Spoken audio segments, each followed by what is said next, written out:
बहुत समय पहले की बात है। हिमालय की पर्वत श्रृंखलाओं के बीच स्थित कैलाश पर्वत पर भगवान शिव अपने परिवार के साथ निवास करते थे। शिवजी को उनके भक्त भोलेनाथ के नाम से भी पुकारते थे, क्योंकि वे सरल, सीधे सादे और दयालु थे। भगवान शिव का परिवार भी बहुत विशेष था। उनकी पत्नी देवी पार्वती, जो शक्ति और प्रेम की देवी थी, और उनके दो पुत्र, भगवान गणेश और भगवान कार्तिकेय। भगवान शिव का जीवन तपस्या, ध्यान और लोक कल्याण में समर्पित था। वे अपने भक्तों के कष्टों को दूर करने के लिए हर समय तत्पर रहते थे।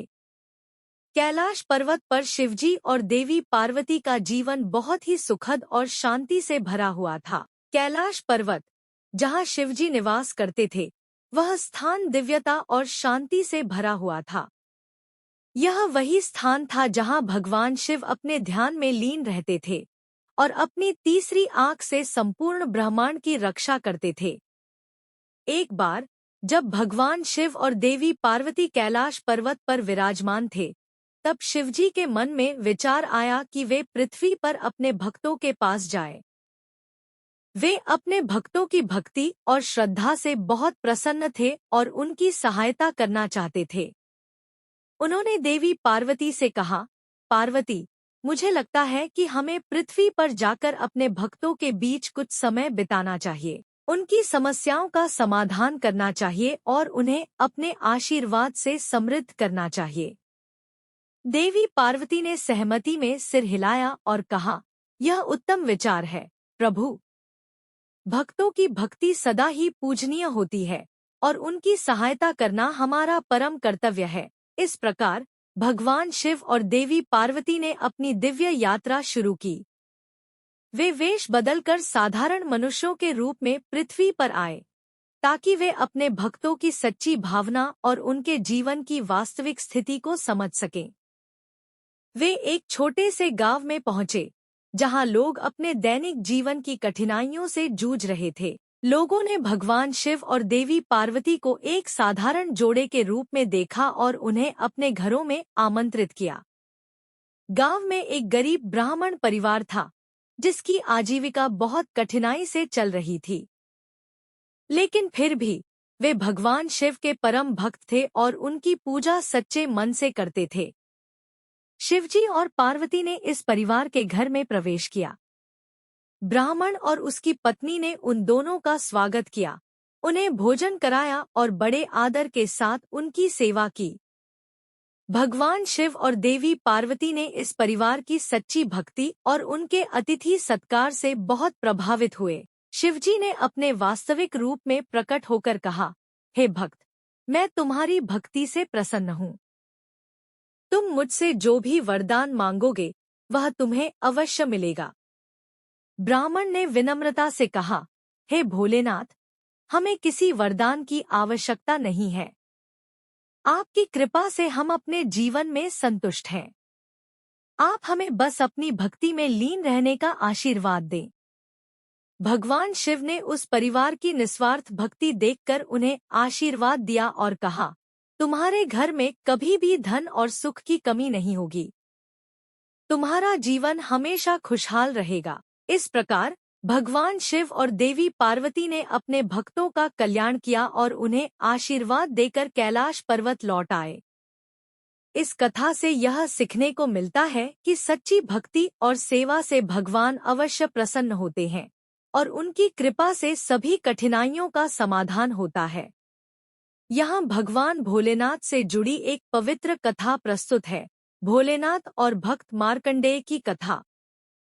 प्राचीन काल में एक ऋषि थे, जिनका नाम मृकंडु था। मृकंडु ऋषि और उनकी पत्नी मरुद्वती को कोई संतान नहीं थी, इसलिए वे संतान प्राप्ति की इच्छा से भगवान शिव की कठोर तपस्या करने लगे। उनकी तपस्या से प्रसन्न होकर भगवान शिव ने उन्हें दर्शन दिए और कहा, तुम्हें एक पुत्र प्राप्त होगा, लेकिन उसके जीवन की अवधि बहुत कम होगी। मृकंडु ऋषि ने भगवान शिव से प्रार्थना की कि उन्हें वह पुत्र प्राप्त हो जो ज्ञानवान और वीर हो, चाहे उसका जीवन काल छोटा ही क्यों न हो। भगवान शिव ने उनकी इच्छा पूरी की। और कुछ समय बाद उन्हें एक पुत्र का जन्म हुआ, जिसका नाम उन्होंने मार्कंडेय रखा। मार्कंडेय बहुत ही तेजस्वी और धार्मिक प्रवृत्ति के थे। जैसे जैसे वह बड़े हुए, उन्हें अपनी अल्पायु के बारे में पता चला।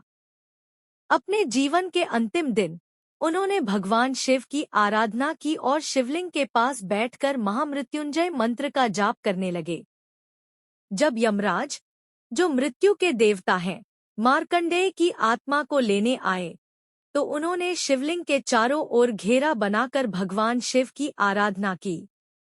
यमराज ने अपने पाश, फंदे को मार्कंडेय की ओर फेंका, लेकिन वह शिवलिंग के चारों ओर जाकर भगवान शिव को भी छू गया। इस पर भगवान शिव ने प्रकट होकर यमराज को रोक दिया और कहा, जो मेरे भक्त हैं और मेरी आराधना करते हैं, उन्हें मृत्यु भी छू नहीं सकती। भगवान शिव ने मार्कंडेय को अमरता का आशीर्वाद दिया और यमराज को वहां से वापस जाने को कहा। शिक्षा: यह कथा हमें यह सिखाती है कि भगवान शिव के प्रति अटूट भक्ति और समर्पण से हम कठिन से कठिन परिस्थिति से भी पार पा सकते हैं। भगवान शिव अपने भक्तों की रक्षा करने के लिए हमेशा तत्पर रहते हैं, चाहे परिस्थिति कितनी भी विकट क्यों न हो। यह पवित्र कथा शिव भक्तों के लिए विशेष महत्व रखती है और हमें भगवान भोलेनाथ के प्रति अटूट श्रद्धा और भक्ति रखने की प्रेरणा देती है। बहुत समय पहले की बात है। हिमालय की ऊंची ऊंची पर्वत श्रृंखलाओं के बीच बर्फ से ढके कैलाश पर्वत पर भगवान शिव अपने परिवार के साथ निवास करते थे। भगवान शिव, जिन्हें भोलेनाथ, महादेव और त्रिनेत्रधारी भी कहा जाता है, अपनी पत्नी मां पार्वती और दोनों पुत्रों, भगवान गणेश और भगवान कार्तिकेय के साथ वहां रहते थे। कैलाश पर्वत की शांति और प्राकृतिक सौंदर्यता अद्भुत थी और यह स्थान देवी देवताओं के बीच अत्यधिक पूजनीय था। भगवान शिव, जो अपनी ध्यानस्थ अवस्था में रहते थे, सृष्टि के पालन, संहार और लोक कल्याण के कार्यों में लीन रहते थे। वह अपने भक्तों की भक्ति से तुरंत प्रसन्न होकर उनकी मनोकामनाएं पूरी करते थे। इसी कारण उन्हें भोलेनाथ कहा जाता है, क्योंकि वह सरल हृदय से अपने भक्तों को आशीर्वाद देते थे। कैलाश पर्वत पर हर दिन कुछ न कुछ अद्भुत घटनाएं घटित होती थी। एक दिन मां पार्वती ने शिवजी से कहा, प्रभु, हमें अपने पुत्रों गणेश और कार्तिकेय की परीक्षा लेनी चाहिए। इससे हमें यह पता चलेगा कि उनमें से कौन अधिक ज्ञानवान और कर्तव्यनिष्ठ है। शिवजी ने मां पार्वती की बात सुनकर मुस्कुराते हुए सहमति दे दी। उन्होंने गणेश और कार्तिकेय को बुलाया और कहा, हमारी परीक्षा यह है कि तुम दोनों में से जो भी सबसे पहले तीनों लोकों का चक्कर लगाकर वापस आएगा, उसे हम विजेता घोषित करेंगे। कार्तिकेय, जो कि तेज और साहसी थे, तुरंत अपने वाहन मयूर पर सवार होकर तीनों लोकों की यात्रा के लिए निकल पड़े। उन्होंने सोचा कि वह अवश्य ही इस प्रतियोगिता को जीतेंगे, क्योंकि उनका वाहन तेज गति से उड़ सकता है। दूसरी ओर गणेश जी, जो कि मोटे थे और उनका वाहन छोटा मूषक, चूहा था, थोड़े चिंतित हो गए। लेकिन उन्होंने अपनी बुद्धिमत्ता का उपयोग किया। गणेश जी ने अपने माता पिता भगवान शिव और मां पार्वती के चारों ओर 3 बार परिक्रमा की और उनके चरणों में प्रणाम किया। जब शिवजी ने उनसे पूछा कि उन्होंने ऐसा क्यों किया, तो गणेश जी ने उत्तर दिया, आप दोनों ही मेरे लिए तीनों लोकों के समान हैं। आपके चारों ओर परिक्रमा करना ही मेरे लिए तीनों लोकों की परिक्रमा करने के समान है। भगवान शिव और मां पार्वती गणेश जी की इस बुद्धिमानी से अत्यधिक प्रसन्न हुए। जब कार्तिकेय ने वापस लौटकर देखा कि गणेश जी को विजेता घोषित कर दिया गया है, तो उन्हें पहले थोड़ी निराशा हुई, लेकिन बाद में उन्होंने अपने भाई की बुद्धिमानी और श्रद्धा को सराहा। इस प्रकार भगवान शिव ने इस कथा के माध्यम से संसार को यह सिखाया कि शारीरिक बल या गति से अधिक महत्वपूर्ण बुद्धि और समर्पण होते हैं। गणेश जी की इस कथा ने यह संदेश दिया कि सच्ची भक्ति और समझ के बल पर किसी भी कठिनाई को पार किया जा सकता है। यह कथा यहीं समाप्त होती है। लेकिन इसका संदेश सदैव हमारे जीवन में प्रेरणा देता रहेगा। भगवान शिव के आशीर्वाद से हम सबको ज्ञान, समर्पण और भक्ति की शक्ति प्राप्त हो।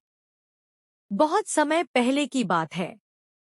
हिमालय की पर्वत श्रृंखलाओं के बीच स्थित कैलाश पर्वत पर भगवान शिव अपने परिवार के साथ निवास करते थे।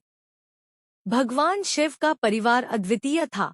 उनकी पत्नी माता पार्वती, उनके पुत्र कार्तिकेय और गणेश और उनका वाहन नंदी बैल। कैलाश पर्वत पर शिव परिवार का वास दिव्यता और शांति से भरा हुआ था, जहां सभी देवता और ऋषिमुनि भगवान शिव और माता पार्वती के दर्शन करने आते थे। शिव और पार्वती का संवाद। एक दिन माता पार्वती ने भगवान शिव से कहा, हे प्रभु, आप संसार के संहारक और पालनकर्ता हैं, लेकिन आपने कभी अपने बच्चों को कोई शिक्षा या उपदेश नहीं दिया। क्या आप उन्हें कुछ सिखाना नहीं चाहेंगे? भगवान शिव मुस्कुराए और बोले, देवी, हमारे बच्चे अपनी अपनी भूमिकाओं में निपुण हैं, लेकिन यदि आप चाहती हैं तो मैं उन्हें जीवन का महत्वपूर्ण पाठ सिखाऊंगा।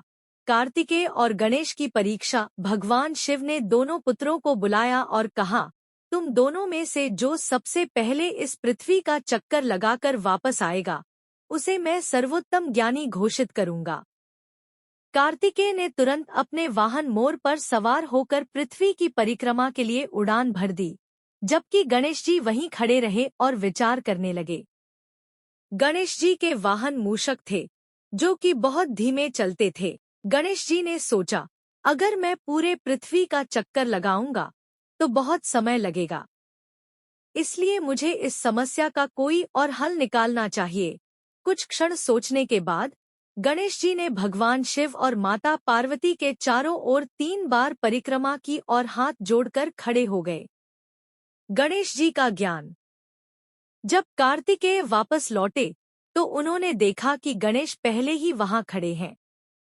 उन्होंने आश्चर्यचकित होकर पूछा, भाई, तुम मुझसे पहले कैसे आ गए? मैंने तो पूरी पृथ्वी की परिक्रमा की है। गणेश जी मुस्कुराए और बोले, भाई, माता पिता ही संपूर्ण संसार होते हैं। उनके चारों ओर परिक्रमा करने से ही मैंने संपूर्ण पृथ्वी की परिक्रमा कर ली। भगवान शिव ने गणेश की इस बुद्धिमत्ता से प्रभावित होकर कहा, गणेश, तुमने यह सिद्ध कर दिया कि सच्चा ज्ञान भक्ति और बुद्धिमानी में है। तुम सच्चे ज्ञानी हो। गणेश का आशीर्वाद। भगवान शिव ने गणेश जी को आशीर्वाद दिया और उन्हें प्रथम पूज्य का पद प्रदान किया, जिससे यह सुनिश्चित हुआ कि सभी देवी देवताओं की पूजा से पहले गणेश जी की पूजा की जाएगी। गणेश जी का यह सम्मान उनके ज्ञान और भक्ति का प्रतीक बना। कथा का संदेश। इस कथा से यह सीख मिलती है कि सच्चा ज्ञान केवल भौतिक परिश्रम में नहीं, बल्कि बुद्धिमानी और भक्ति में निहित होता है। भगवान शिव ने अपने बच्चों के माध्यम से यह महत्वपूर्ण जीवन पाठ सिखाया कि माता पिता का सम्मान करना और उनकी सेवा करना सर्वोच्च कर्तव्य है। गणेश जी की यह कथा हमें सिखाती है कि बुद्धिमानी से सोचे गए निर्णय जीवन में सफलता दिलाते हैं। भगवान शिव और एक सच्ची भक्ति की कथा। बहुत समय पहले की बात है। हिमालय की पर्वत श्रृंखलाओं के बीच स्थित कैलाश पर्वत पर भगवान शिव अपने परिवार के साथ निवास करते थे। भगवान शिव और माता पार्वती के साथ उनके पुत्र गणेश और कार्तिकेय भी वहां रहते थे। कैलाश पर्वत पर शांति और समृद्धि का वातावरण था। एक दिन कैलाश पर्वत के समीप एक छोटे से गांव में एक गरीब किसान रहता था। उसका नाम रामू था और वह भगवान शिव का अत्यंत भक्त था। रामू की स्थिति कठिन थी। उसके पास खेती के लिए आवश्यक संसाधन नहीं थे और उसके पास कुछ भी संपत्ति नहीं थी। फिर भी उसने भगवान शिव की पूजा अर्चना नियमित रूप से की और उसकी भक्ति कभी कम नहीं हुई। रामू के पास एक छोटे से शिवलिंग था, जिसे वह रोज सुबह उठकर स्नान कराता, बेलपत्र और दूध अर्पित करता और पूरी श्रद्धा के साथ पूजा करता। उसकी भक्ति इतनी सच्ची थी कि गांव के लोग अक्सर उसकी पूजा का अवलोकन करते और उसकी आस्था की सराहना करते थे। एक दिन भगवान शिव ने रामू की भक्ति को देखकर यह निर्णय लिया कि वह अपनी उपस्थिति से रामू को आशीर्वाद देंगे। भगवान शिव ने गणेश जी को आदेश दिया कि वे एक साधारण साधक के रूप में गांव में जाएं और देखें कि रामू का जीवन कैसे चल रहा है। गणेश जी गांव में एक साधु के रूप में पहुंचे और रामू के घर पर गए। उन्होंने रामू से भोजन के लिए अनुरोध किया। रामू ने खुशी खुशी अपने सीमित संसाधनों से गणेश जी को भोजन कराया और उनकी सेवा की। गणेश जी ने रामू की सच्ची भक्ति और उदारता को देखकर बहुत प्रभावित हुए और उनकी सेवा स्वीकार की। गणेश जी ने रामू से कहा, तुम्हारी भक्ति और सेवा देखकर मैं बहुत खुश हूँ। भगवान शिव ने तुम्हारी भक्ति को देखकर मुझे भेजा है। तुम्हें आशीर्वाद दिया जाएगा, लेकिन इसके लिए तुम्हें एक विशेष परीक्षा से गुजरना होगा। गणेश जी ने रामू से पूछा, क्या तुम मुझे अपने घर में एक रात ठहरने की अनुमति दोगे? रामू ने बिना किसी संकोच के कहा, आपका स्वागत है।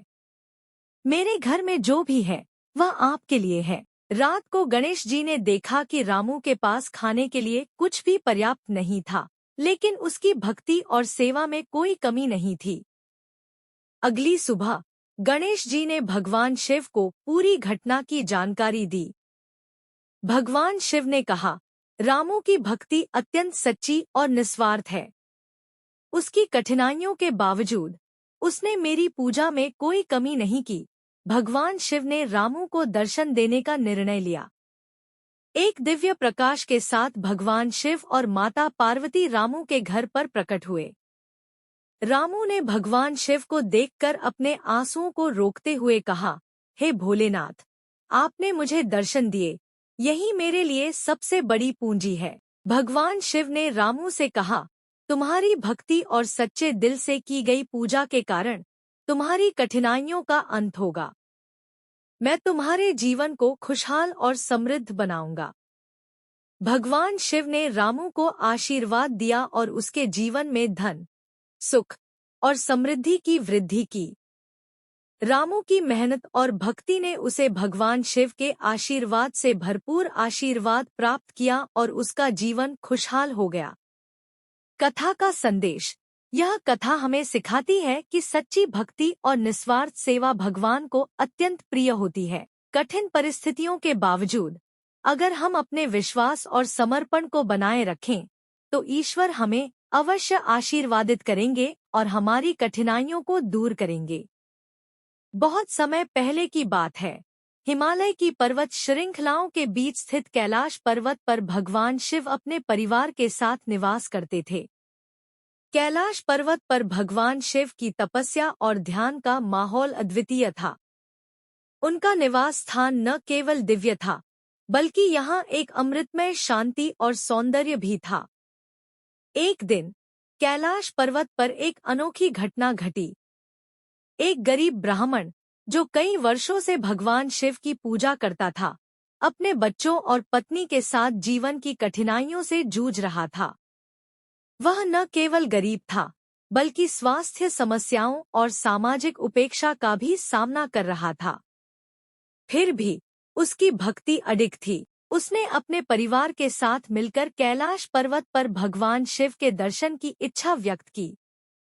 भगवान शिव ने इस ब्राह्मण की भक्ति और उसके कष्टों को देखा और उनकी दीनहीन अवस्था से प्रभावित हुए। भगवान शिव ने पार्वती जी से कहा, हे पार्वती, यह ब्राह्मण सच्चे दिल से हमारी पूजा कर रहा है और उसकी भक्ति अपार है। हमें इसे आशीर्वाद देना चाहिए और इसके जीवन में सुख और समृद्धि लानी चाहिए। शिवजी ने ब्राह्मण को एक दिव्य दर्शन देने का निर्णय लिया। उन्होंने अपने गणों को भेजकर ब्राह्मण को कैलाश पर्वत पर आमंत्रित किया। ब्राह्मण आश्चर्यचकित और उत्सुक था, लेकिन उसने भगवान शिव की आज्ञा का पालन किया और अपने परिवार के साथ कैलाश पर्वत की ओर रवाना हो गया। जब ब्राह्मण कैलाश पर्वत पर पहुंचा, तो भगवान शिव ने उसे अपनी दिव्य उपस्थिति का अनुभव कराया। शिवजी ने ब्राह्मण को आशीर्वाद देते हुए कहा, हे ब्राह्मण, तुम्हारी सच्ची भक्ति और तपस्या ने हमें बहुत प्रभावित किया है। अब से तुम्हारा जीवन खुशियों और समृद्धि से परिपूर्ण होगा। तुम्हारी सभी समस्याएं समाप्त हो जाएंगी और तुम्हें अपने परिवार के साथ सुख और शांति का जीवन मिलेगा।